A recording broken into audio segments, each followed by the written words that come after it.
Here we are again, 7 o'clock in the morning. I just received a small scare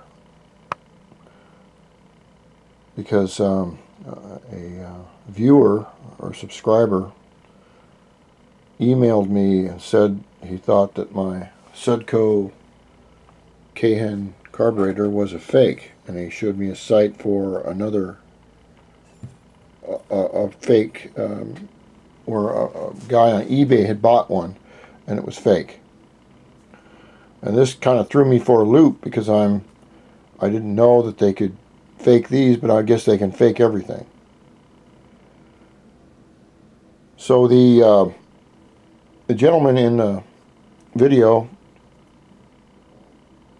said that he showed his first carburetor that he got from eBay, and it had the Sudco box, it had all the labels, everything, but he said that the one thing was it didn't have a serial number. Now I immediately came and checked mine, and I don't know if you can see that very well, but that is a Cahen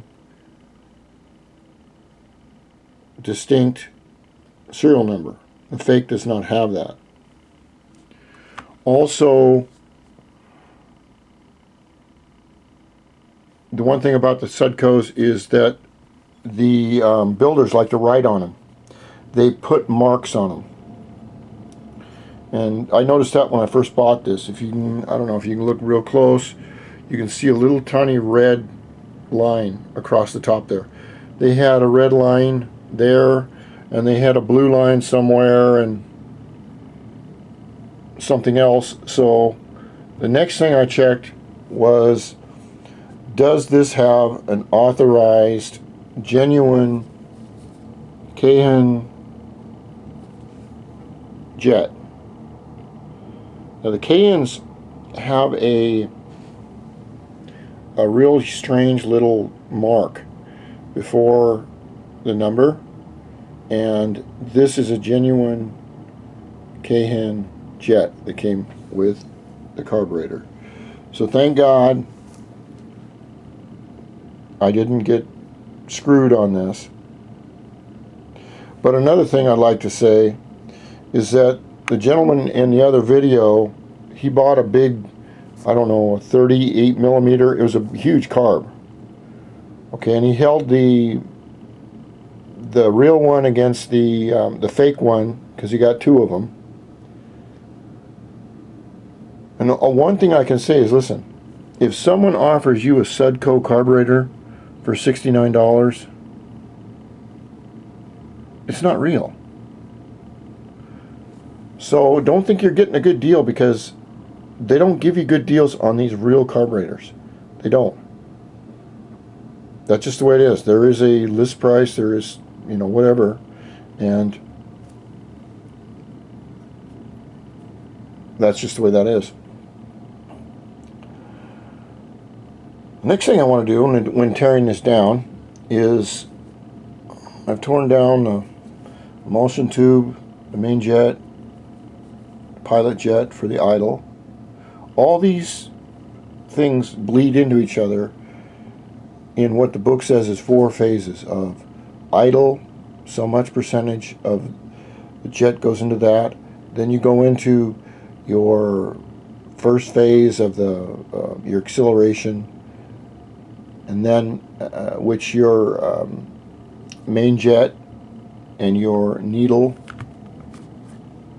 jet right here take care of. And then of course when you're wide open, the jet is fully enclosed, so it just shoots gas or fuel straight into the, excuse me, yeah, you're in my video, sorry, don't know how to edit, you're going back to the orphanage. Glue factory. Yeah, you know what that means. So the next thing to do is to take a look on the other side here. And what we have is an air fuel mixture screw. This is on most carburetors that I have seen. I don't know if maybe there's some new ones or whatever. If you know, or an expert at carbs, please, you don't need to tell me, because it's my channel and I'm an American. I know everything. Thank you. What the air screw does is, your engine is an air pump, basically, right here. Can you say that? Air pump. No. Excuse me. We're filming here? Yes. Thank you. You need to go back to central casting, okay? I'm not paying for this. And what this air screw does is it can do two things, which basically are the same thing in different carburetors. It can regulate how much air goes into this little orifice right here, or how much fuel goes in to it. And it's supposed to be able to, if your engine is in good shape, you will be able to idle your engine all day long. And I'm going to show you how to adjust that when we go to adjust it. First of all, your engine has got to be in sealed shape where it's not leaking. Leaking basically means that you're leaking air into the system, even a tiny bit. Suppose you have a small leak right here while the engine's running, or here, or here, or here. What happens is you have so much fuel that's going into the engine, and you're getting more air than you need, and little by little that air is taking the place of the fuel, and it's leaning the mixture out to where the engine stops. That's what the air screw adjustment does right here. Next thing we're going to do is take off the slide, and I'm going to show you on adjustments how to do that. I also have a what do they call that, a throttle cable right there. We're going to do some adjusting, and we're just going to go through this little by little. The best way to do this, I can say for all my friends or subscribers out there, is we learn by doing. We don't learn by looking at a video of some guy doing it. Grab yourself a carb and tear it apart.